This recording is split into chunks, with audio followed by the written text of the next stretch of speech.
Hello, this is Child Crest. It is all about the child.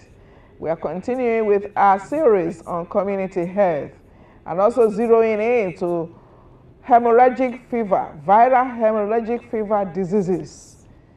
Our Prof is still very much with us, sharing thoughts with us, and of course, tapping from his very worthy wealth of knowledge. Hello, this is Child Crest.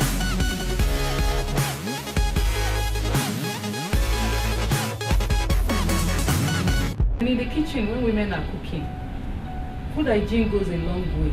Potty training involves getting a child to be continent of stooling and urine. The parents feel stigmatized and treat the child differently from how you treat other children. She is a protector, a giver, and a shield. There's so many things that are being abused. Herd immunity applies only to contagious diseases.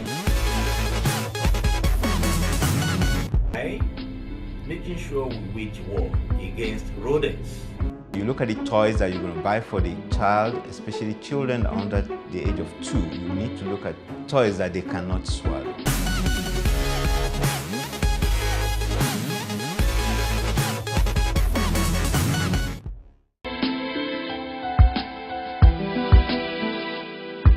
The focus is on yellow fever. How yellow is the fever, sir? It's very yellow.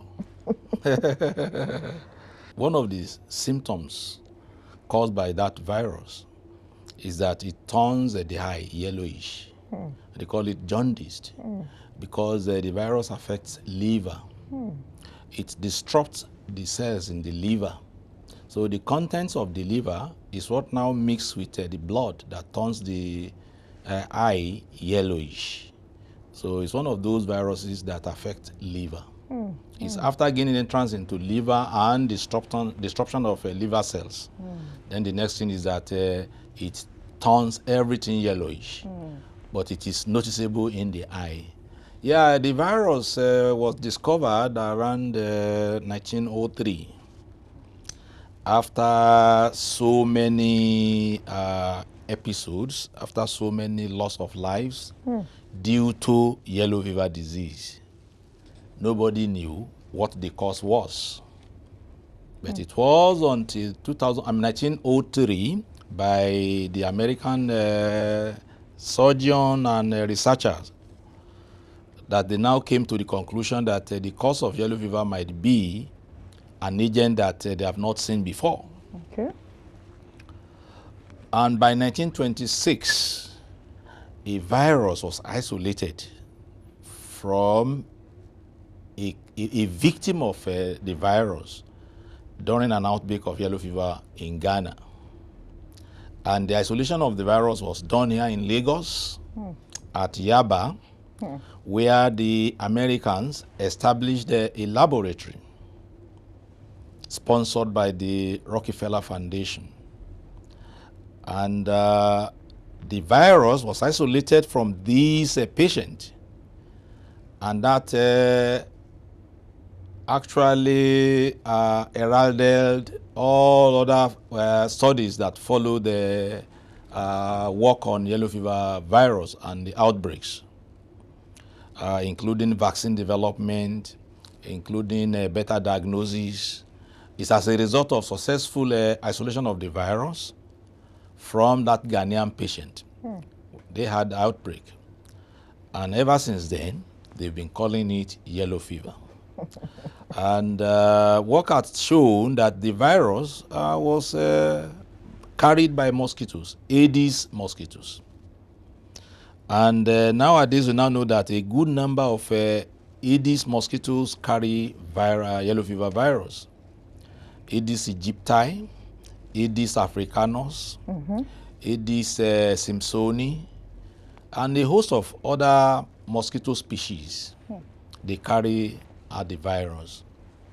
As we know, the virus grows very well in monkeys.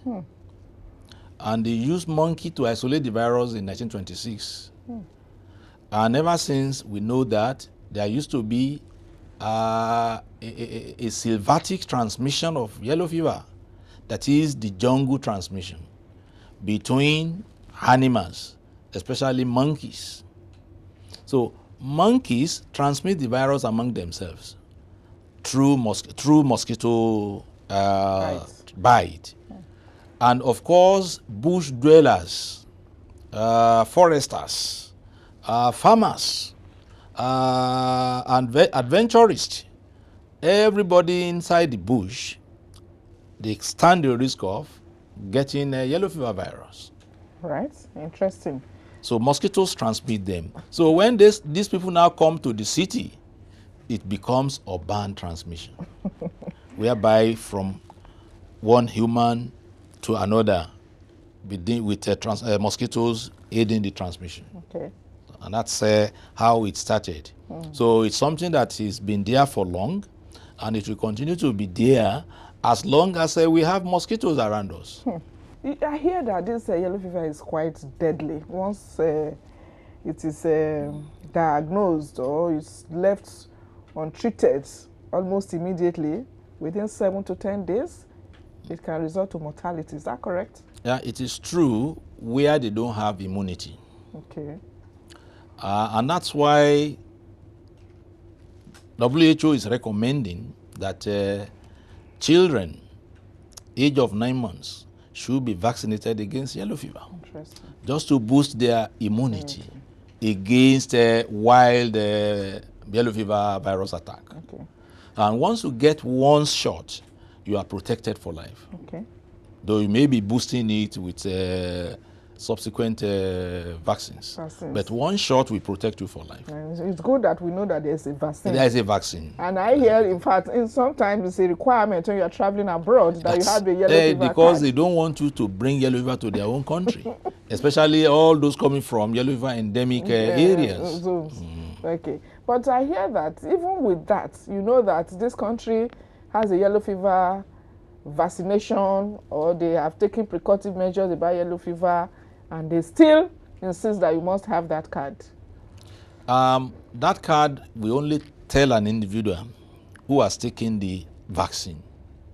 But once you take a shot, WHO recommends that this one shot will cover you for at least 10 years.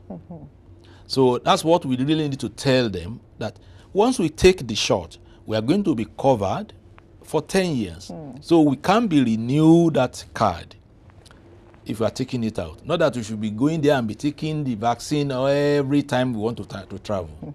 So once we take one shot, it should protect us for 10 years. Okay.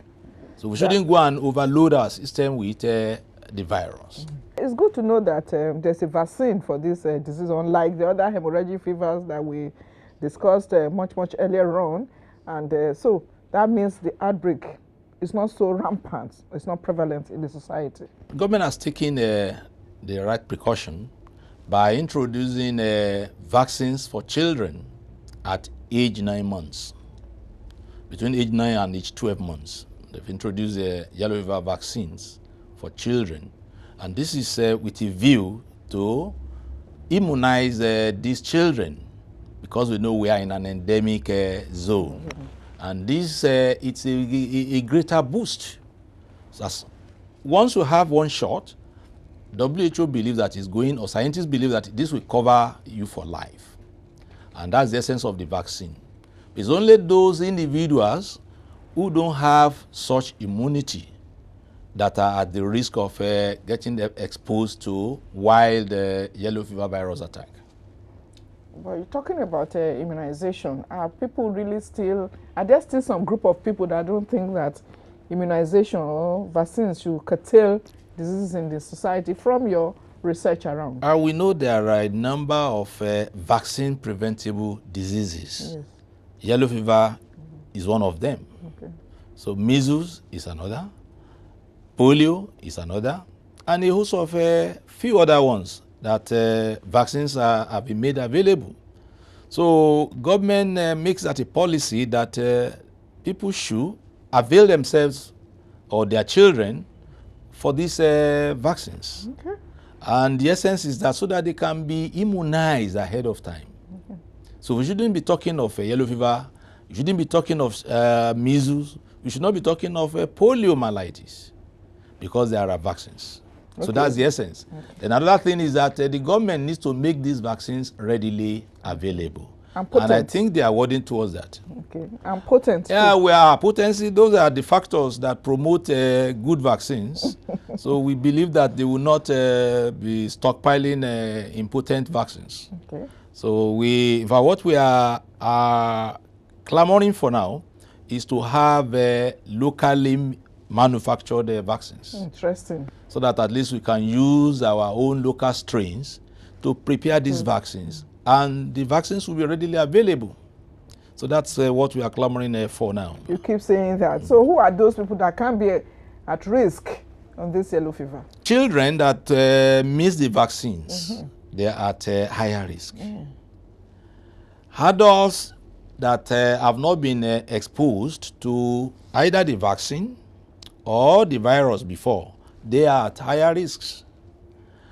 Most Nigerian adults who received 1 or 2 vaccines during the earlier outbreaks, they are all protected because once you have a shot, like as I said earlier on, you are protected for life. And then, of course, nothing prevents you from taking subsequent shots to boost the immunity. Interesting. Professor Sunday AREMU Omilabu sharing thoughts with us here on one of the viral hemorrhagic fever. Yellow fever, to be precise. Let's go for this short break. When we come back, we'll continue the conversation. Yeah, welcome back. I still have with us here Professor of Medicine, Professor of Research, Professor in the laboratory, educating and enlightening the younger ones to take over. Professor Sunday AREMU Omilabu, thank you for still joining us in the studio. You're welcome. How do we isolate the symptoms of yellow fever that may share commonalities and similar symptoms with other fevers? Because it's a fever too, even though it is yellow.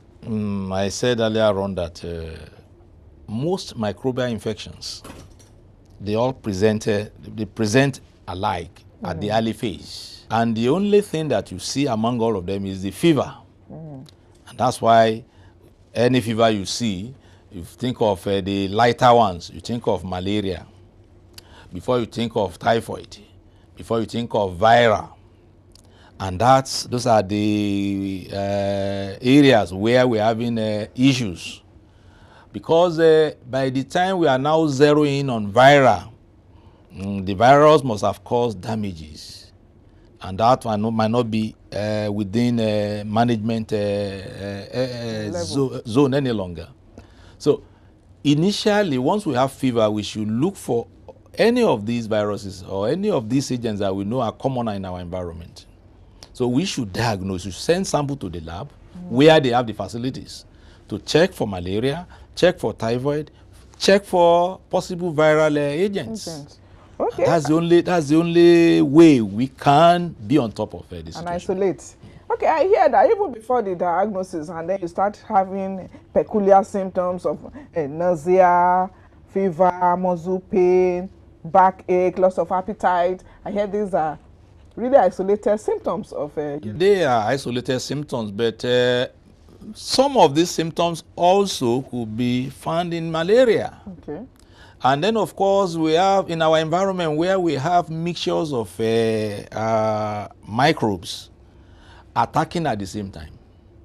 So we have complicated malaria. They used to call it complicated malaria, whereby they see some signs mimicking those ones seen in the yellow fever, as well as some other viral agent, or as well as in typhoid, the one caused by the Typhorium bacterium. So we need to isolate. Clinically, we cannot say this is a virus. We cannot say this is a typhoid. And we can't say this is malaria clinically, especially at the early phase. It's only at the advanced stage that you can now see some clear specific signs. And we don't want to wait for, until we get to this stage. No. I hear that even the second, more toxic phase, can affect the kidney and the liver. Yeah, that's the danger zone. Yellow fever used to come in 2 phases. The first phase is very mild. It presents the way malaria presents. And the individual recovers. But those that don't recover at the second phase, they will now move into the next stage, the prodroma, whereby you start seeing some signs typical of a severe fever. And that's where nausea comes in. Abdominal signs comes in. Muscular pains, joint pains comes in. And then you now start to see that the eyes will now tend towards being yellowish. So just me looking at it, so that shows that it has advanced. By the time you see tinged yellowish eye, that shows that the liver cells are already damaged. Because the contents inside the livers are the ones giving the yellow sign, the bilirubin. So we don't want to wait until we get there. So once we see fever, the best thing is, let's look for the lab that can do it. But there are a number of agents that could cause yellowishness. So we should try and rule out which of them is this. That is where you come in, the diagnosis. Diagnosis. So lab and has you know to that we are always culprit. We are guilty of diagnosis. We just see any fever and we just do self-medication. No. I think the practice is against that now. We should, it's only the lab confirmed that doctor will treat. Because they will ask you, have you confirmed this from the lab? And then once they see the result, then they will now know, okay, this is what the lab says is there. Then management starts off. But you know that self-medication is still quite rampant in Nigeria. Well, people now know that there are a lot of agents that you can't, that cannot withstand self-medication. So you can't do self-medication with Lassa. You can't do self-medication with yellow fever. You can't do self-medication with jaundice fever. Interesting. So let's look at, as much as you think this is another infectious disease, who are those that can be at risk, particularly when you want to zero into the camps, the various IDP camps, as a result of insurgency here and there? People in camp can be more at risk because we don't know how many of them have true vaccination. And the danger with yellow fever card, in this part of the globe, many people just believe in getting the card without getting the vaccine. It's very dangerous. The essence of the vaccine is to protect us ahead of time. So we should desist from taking card alone without taking the shot. Taking the shot, we put us at an advantage over our contract with a wild yellow fever virus. Once everybody has taken vaccine, they are sure of protection, life protection. Children need to take advantage of the immunization, whereby yellow fever is included. So that will protect that child throughout life. So even if we are in gatherings and there's an outbreak or there is somebody with a disease, our immunity is supposed to protect us. We will not have infection the way an unprotected individual will have it. So we will fight it.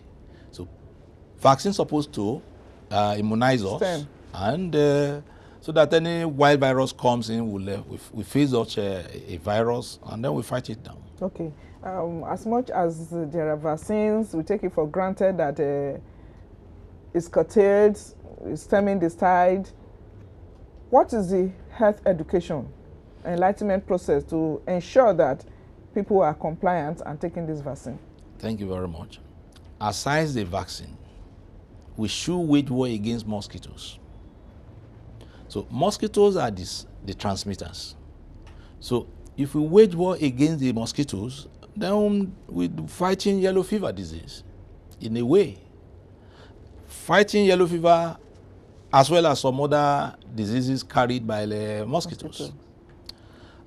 We found earlier on that people without immunity can easily succumb to the viral infection, easily. And we know that a good number of Nigerians are still not immunized. So those ones are at risk. So we should heighten our campaign for yellow fever immunization. Okay. They should go to the nooks and crannies, let people come and take the advantage, let them get immunized. And that's what happened during the last late year outbreak of yellow fever. So our government had to roll in yellow fever vaccines to cover a number of states where they picked their cases. All right, final counsel to people, particularly parents, to know how to prevent instead of talking about the curative measures. Yeah, prevention, they say, is even cheaper than managing a case. So it's better for us. We know the cause of yellow fever is transmitted by mosquitoes. And we know mosquitoes are very many around us. So once we try and make sure that we don't allow breeding space for mosquitoes, we won't have all these outbreaks of fevers. Just say fevers generally, because they all come together. We never can tell which of them is there, whether it's malaria, whether it's typhoid, whether it is viral. So mosquitoes, essentially, they carry a lot of viruses and parasites. So we should fight them down. We shouldn't allow all those potholes, all those stagnant waters, which are the breeding sites. Of course, bushes around.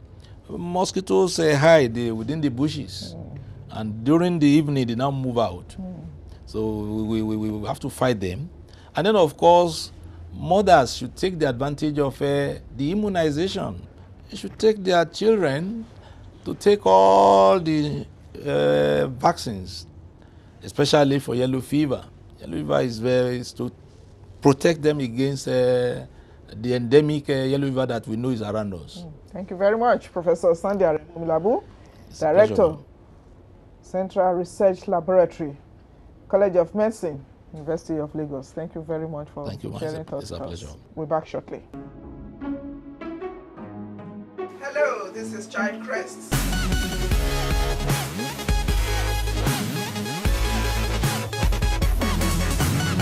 In the kitchen, when women are cooking, food hygiene goes a long way. Potty training involves getting a child to be continent of stooling and urine. The parents feel stigmatized and treat the child differently from how you treat other children. She is a protector, a giver, and a shield. There's so many things that are being abused. Herd immunity applies only to contagious diseases. Making sure we wage war against rodents. You look at the toys that you're going to buy for the child, especially children under the age of 2. You need to look at toys that they cannot swallow.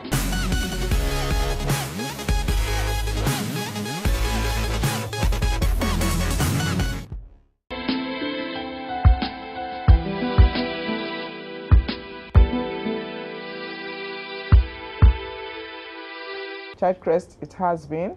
It is all about the child. Sharing thoughts here, health education at its peak, all in a bid for parents to take tips on how to nurture their children to be better citizens in the society. Until then, we'll see you next week. Bye for now.